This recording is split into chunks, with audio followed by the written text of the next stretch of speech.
ครับเป็นคลิปทดสอบการยืนขับเรือนะครับที่ใส่กล่องประคองข้างเข้าไปแล้วโยกได้ครับ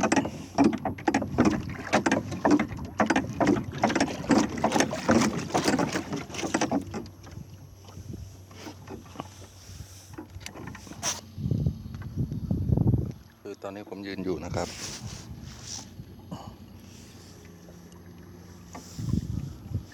เราจะทดสอบ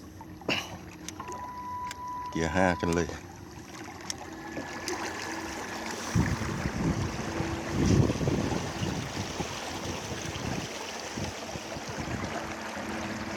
ยืนได้นะครับโยกได้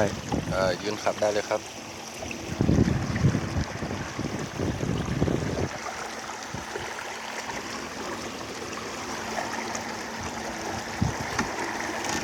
ซ้ายเลี้ยวขวาได้ไม่ล้มนะครับก็ถือว่าช่วยในการทรงตัวได้ดีมากครับ